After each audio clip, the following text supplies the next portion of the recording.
Everyone, hello class 8 lovelies, welcome back to learn easy with Anjali.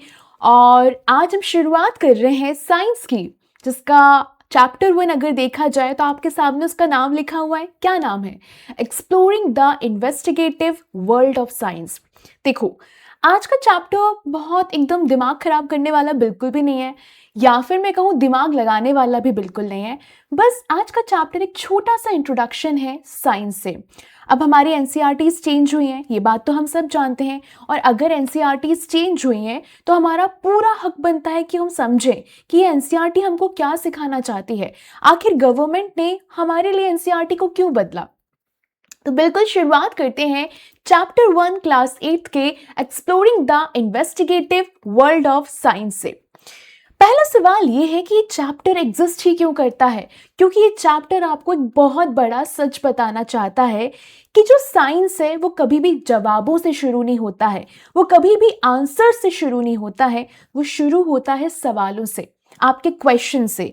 ये book आपको ये feel कराना चाहती है कि देखो देखो, तुम लोग अकेले स्टूडेंट नहीं हो, तुम लोग हो एक छोटे से साइंटिस्ट, यंग साइंटिस्ट। ओके, आपको सवाल करने आने चाहिए कि ये चीज कैसे हो रही है, या फिर ये चीज क्यों हो रही है। कोई चीज काम कर रही है तो कैसे कर रही है, और अगर वो काम कर रही है, दुनिया में कुछ चीजें ऐसी हो रही हैं, लेकिन क्यों ना मैं अपना दिमाग लगा के कुछ डिफरेंट तरीका अपनाऊं, तो क्या वो चीज उस तरीके से काम करेगी या फिर कुछ और रिजल्ट निकाल के देगी। क्या मैं उसको टेस्ट कर सकता हूं, क्या मैं उसको टेस्ट कर सकती हूँ। यही तो होता है इन्वेस्टिगेशन का हार्ट, यही तो होता है इन्वेस्टिगेशन। अब दिमाग मत लगाना अपना होशियारों की तरह कि बोलने लगो कि हाँ मैम, होता तो है कि आप लोग बोलते हो पढ़ाई करो पढ़ाई पढ़ाई करो, हम ना पढ़ें तो क्या फर्क पड़ता है। फर्क पड़ता है, ठीक है। गलत डायरेक्शन में नहीं जाना है, बस साइंस की बात करनी है, इन्वेस्टिगेशन की बात करी जा रही है, तो हमको इन्वेस्टिगेट करना तो आता चाहिए। अब आपको हर चैप्टर में, आपके जब चैप्टर 2 से आप शुरुआत करोगे, माइक्रो ऑर्गेनिजम्स की दुनिया में जाओगे, या फिर कुछ भी आप आगे फोर्स पढ़ोगे, प्रेशर पढ़ोगे, लेंसेस पढ़ोगे, लाइट्स पढ़ोगे, तो वहाँ पर ना आपको हमेशा किसी भी चैप्टर के शुरुआत में प्रोब एंड पॉन्डर वाले क्वेश्चंस दिखाई देंगे। आपका हर चैप्टर शुरू होगा कुछ स्पेशल जवाबों के साथ। अब वो एग्जाम्स के लिए तो नहीं है, ठीक है। तो हम हर चैप्टर को कैसे शुरू करेंगे? हर चैप्टर को प्रोब एंड पॉन्डर के साथ शुरू करेंगे। और वो क्वेश्चन क्यों दिए हैं मैम, अगर वो क्वेश्चन हमारे एग्जाम में नहीं आने हैं, वो आपके ब्रेन को क्यूरियस बनाने के लिए कि देखो, अगर तुम ये चैप्टर शुरू करने जा रहे हो तो याद रखना कि इन सवालों के जवाब ढूंढने की कोशिश करना उस चैप्टर के अंदर। जैसे कि एग्जाम्पल की बात करी जाए कि कुछ वहाँ पर एग्जाम्पल है कि भैया जो पूरियाँ हैं, जो हमारी मम्मी पूरियाँ तलती हैं, आपने कभी नोटिस किया होगा मम्मा जब पूरियाँ बनाती हैं, या फिर भैया बनाते होंगे, पापा बनाते होंगे, दादी बनाती होंगी, दादा बनाते होंगे, तो वो पूरियों का ना जो एक साइड है वो पतला रहता है दूसरी साइड के कंपैरिजन में। ये पहला सवाल, कभी सोचा ऐसा क्यों होता है? या फिर दूसरा सवाल ये है, are there more grains of sand on earth और more stars in our galaxy. हमारी गैलेक्सी में ज्यादा स्टार है, या फिर हमारे जो सैंड रहते हैं उसके जो ग्रेन्स हैं वो सबसे ज्यादा पाए जाते हैं अर्थ पे। Why does nature have so many different plants and animals? Ma'am ये बात तो सही है, हमने दुनिया में बहुत तरीके के प्लांट्स देखे हैं, बहुत तरीके के एनिमल्स देखे हैं, अभी तो बहुत सारी चीजें देखी भी नहीं, एक्सप्लोर भी नहीं करी है, अभी तो हम छोटे से हैं, आगे पढ़ेंगे बढ़ेंगे और दुनिया देखेंगे। बट इतने सारे प्लांट्स हैं क्यों, इतने सारे एनिमल्स हैं क्यों, हर जगह के अपने हिसाब से प्लांट्स क्यों होते हैं? हाँ, अगर हम ठंडी जगह जाएंगे तो वहां पर अलग कोन वाले प्लांट्स होते हैं। अगर रेगिस्तान में जाऊंगी तो रेगिस्तान में आपको कांटे वाले प्लांट्स दिखते हैं। तो ऐसा क्यों होता है? यही क्वेश्चंस होते हैं जिनके इजी आंसर्स नहीं होते हैं, लेकिन वो आपके माइंड को बार बार सोचने पे मजबूर करेंगे, उसको खोलेंगे, रटने पे मजबूर नहीं करेंगे, उसको एक्टिव करेंगे, उसको शार्प करेंगे। लेकिन मैम एक बात बताओ, इस किताब को क्या पढ़ी है, क्यों वो हमसे ये सवाल कर रही है? क्योंकि साइंस हर जगह है, तुम्हारे किचन में है तो आसमान में है, एक बार ऊपर उठ के देखना। हम तुम्हारे खाने में साइंस है, तुम्हारे साइंस में केमिकल रिएक्शंस हो रहे हैं, तुम्हारा पानी गर्म हो रहा है, तुम्हारे घर में हर जगह साइंस है, तुम्हारी बॉडी के अंदर पूरा साइंस है, ये पूरे नेचुरल वर्ल्ड में साइंस है। तो साइंस शुरू कब होता है? जब तुम किसी चीज को नोटिस करना शुरू कर देते हो और सोचते हो। इंटरेस्टिंग तो है, लेकिन ऐसा हुआ कैसे भैया, हमको ये जानना है। और जिस मोमेंट पे तुमको ये दिमाग में चीज आएगी ना, तुम्हारी जर्नी एज अ साइंटिस्ट शुरू हो जाएगी। अब हमारी अगर जर्नी की बात करी जाए, अगर आप लोगों की जर्नी की बात करी जाए क्लास 6 से क्लास 8 तक की, तो हम थोड़ा हौले हौले चलें, एक बार रिमाइंडर जाएं, फ्लैशबैक पे जाएं, जल्दी से हम 2 साल छोटे हो जाएं, क्लास 6 में चले जाएं। वहां पर आपने क्या सीखा था? मैम वहां पर हमने ये सीखा था कि साइंस ना बहुत सिंपल से क्वेश्चन से शुरू होती है, क्यों, कैसे और ऐसा होता तो हमने क्या क्या देखा था वहां पर? हमने प्लांट्स देखे थे, एनिमल्स देखे थे, शैडोज देखे थे, फूड देखा था और मटेरियल्स देखे थे। फिर हम क्लास 7th में आए, हमने ये सीखा कि साइंस चेंज होता रहता है, यानी कि अगर एक आंसर मुझे मिल गया तो वहां पर रुक नहीं जाता है, अब वो नए जवाबों को खड़ा करेगा कि ठीक है, एक सवाल का जवाब मिल गया, अब वहां से और जवाब ढूंढने की कोशिश करोगे और सवाल आपके दिमाग में निकलेंगे। जैसे कि मान लो अगर तुमने ये सीख लिया कि प्लांट्स खाना कैसे बनाते हैं, अब तुम्हारे दिमाग में ये आएगा कि अच्छा हाँ, लेकिन कुछ लीव्स हैं वो मैंने नोटिस करी है कि ज्यादा हरी होती हैं, कुछ लीव्स होती हैं जो एकदम हल्की हरी होती हैं, तो ऐसा क्यों होता है? तो सवाल तो बहुत सारे हैं दुनिया में, पर हमारे दिमाग में आते नहीं है, हमको तो रटने की आदत हो गई है, तो वो चीज हमें नहीं करनी है। हमको इंटेलिजेंट बनना है, लेकिन हमको रट्टू तोता बिल्कुल भी नहीं बनना है, बिल्कुल भी नहीं बनना है, ठीक है? कुछ चीजें रटने के लिए होती हैं, कुछ फैक्ट्स तो होते हैं, जैसे कि मान लो मेरा नाम अंजलि है, अब वो तो है, कोई लॉजिक नहीं है उसके पीछे का। मेरे मामा जी को पसंद आया, उन्होंने मम्मी को बोला, मम्मी ने रख दिया, अब मैं क्या इसका जवाब देखूं? लेकिन हाँ, अब जो मेरा नेचर है, मैं टीचर क्यों बनी, या फिर मैंने कभी आईटी में काम क्यों किया, मैंने कभी ऑटोमेशन टेस्टिंग क्यों किया, उसके पीछे एक कहानी है, उसके पीछे पूरी एक थ्योरी है कि जिसको हम समझने की कोशिश कर सकते हैं। जैसे कि आपका नाम है, वो आपका नाम है, लेकिन आप ऐसे क्यों हो, उसकी पूरी की कहानी है, वहां पर विज्ञान हम देख सकते हैं। बस इसी प्रकार से कुछ फैक्ट्स हैं जो आपको रटने रहेंगे, बट लॉजिक और कॉन्सेप्ट समझ में बिल्कुल आना चाहिए। ओके, अब आ जाते हैं आज के टाइम पे, प्रेजेंट की बात करते हैं। ऑलमोस्ट हमारा 8th खत्म होने वाला है। हाँ, मैं मानती हूँ मैंने बहुत लेट शुरू किया था, बट स्टिल अगर हम 8th क्लास की बात करी जाए तो हम अब ये सीखें कि इन्वेस्टिगेट कैसे करना है। इसका मतलब क्या होता है? शार्पर क्वेश्चंस पूछो। इसका मतलब ये नहीं चाकू छुरी लेकर बैठ गए, नहीं, शार्पर क्वेश्चंस पूछो, सिंपल एक्सपेरिमेंट्स करते रहो, प्लान करो, अपने टीचर को बोलो स्कूल में, अपनी कोई भी चीज है उसको ना चेंज करो एक बारी में, एक टाइम पे, और हर चीज को ऑब्जर्व करो कि ये चीज हो रही है तो क्यों हो रही है, और उस चीज को लिखो।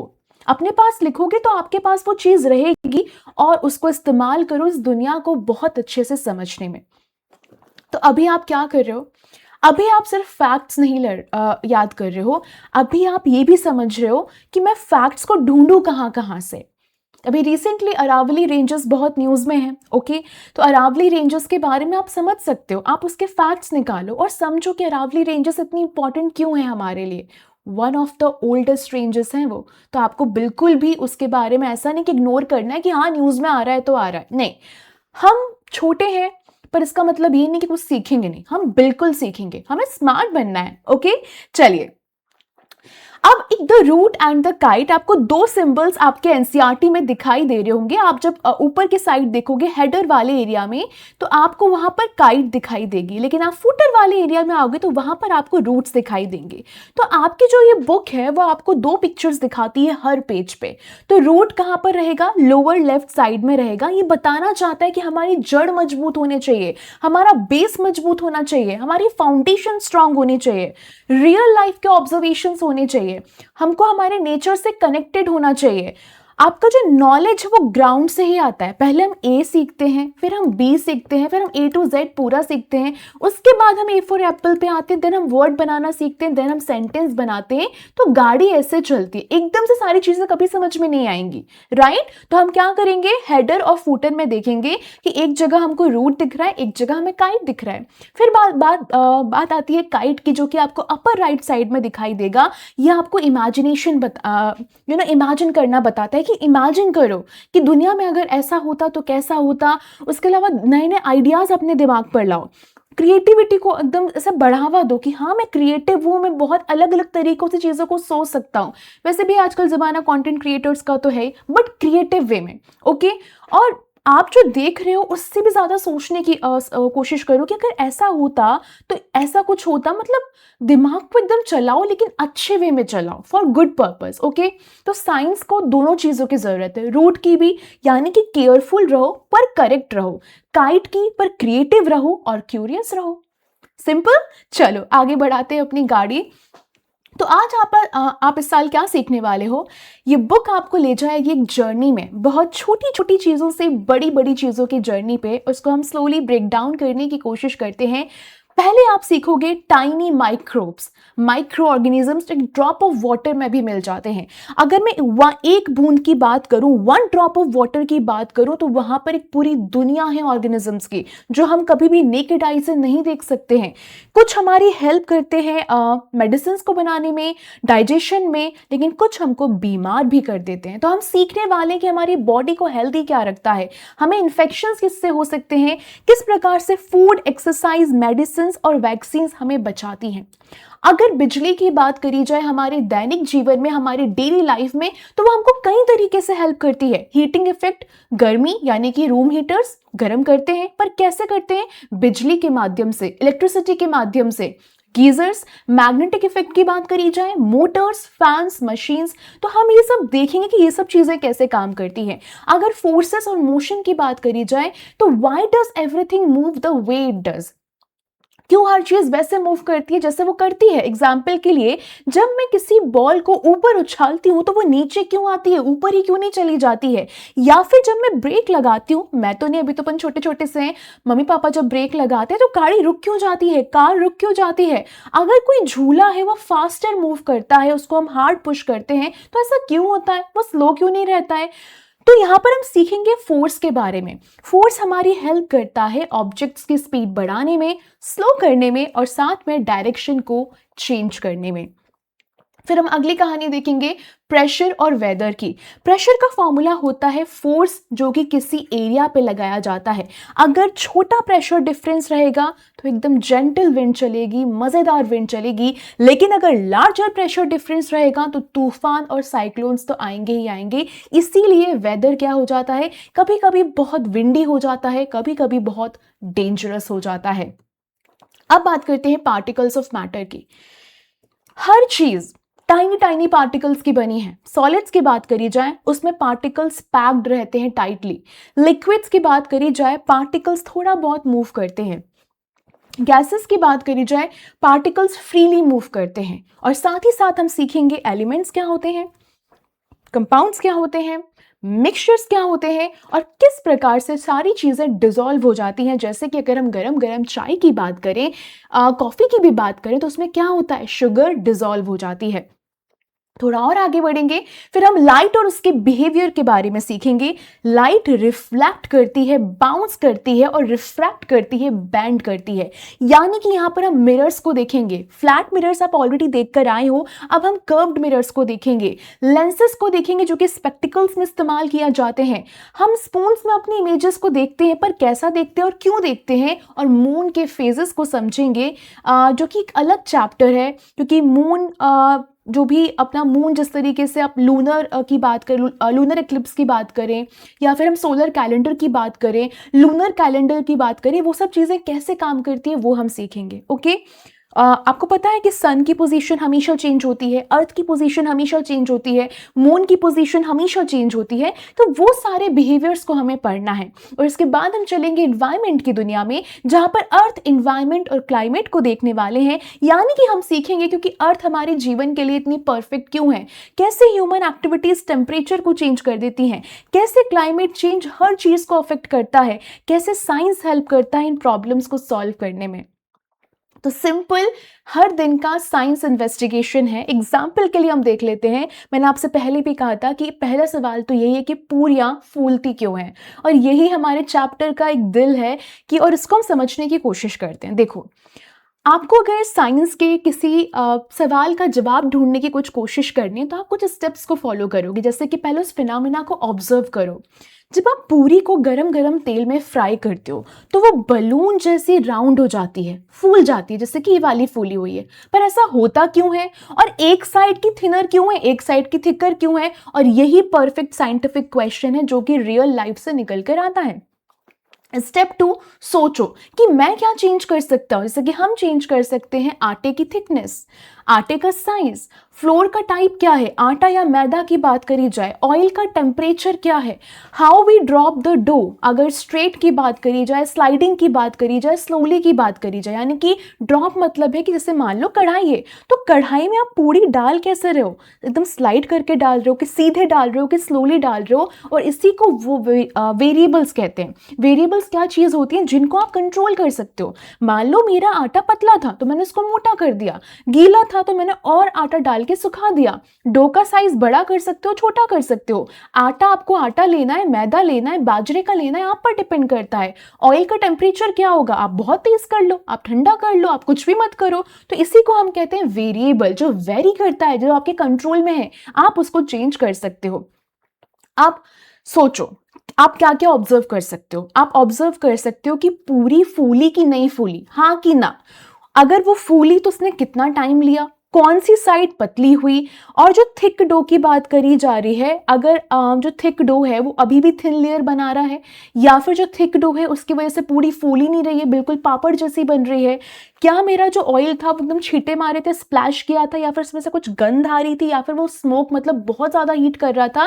और इसी को हम कहते हैं ऑब्जर्वेशंस या फिर मेजरमेंट्स। ओके, चलिए अब सबको समझ में आ गया, ऑब्जर्व भी कर लिया। अब हम धीरे धीरे एक बारी में एक ही चीज़ चेंज करेंगे। जैसे कि आपके पास ऑप्शंस है कि आप एक बार में बहुत सारी चीज़ों को चेंज कर सकते हैं, लेकिन आपको फिर ये समझ में नहीं आएगा किस चेंज की वजह से क्या इफेक्ट आ रहा था। फॉर एग्जाम्पल, अगर आप ये चेक करना चाहते हो कि जो ऑयल का टेम्परेचर है वो पूरियों के फूलने में क्या रोल निभा रहा है, तो आप क्या करोगे, जो आपके आटे की थिकनेस है उसको सेम रखना, उसको चेंज मत करना। अभी हम क्या करेंगे, सिर्फ ऑयल पे एक्सपेरिमेंट करेंगे। अब आप हर चीज को नोट डाउन करोगे। साइंटिस्ट का सबसे पहला तो यही फंडा होता है, हर चीज के नोट्स बनाओ। उससे क्या होगा, आपको बाद में पैटर्न समझ में आते हैं।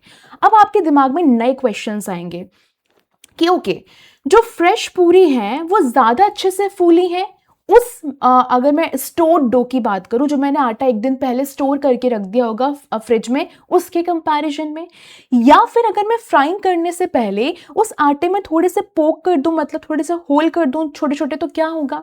इसी प्रकार से आपका साइंस ग्रो करता है।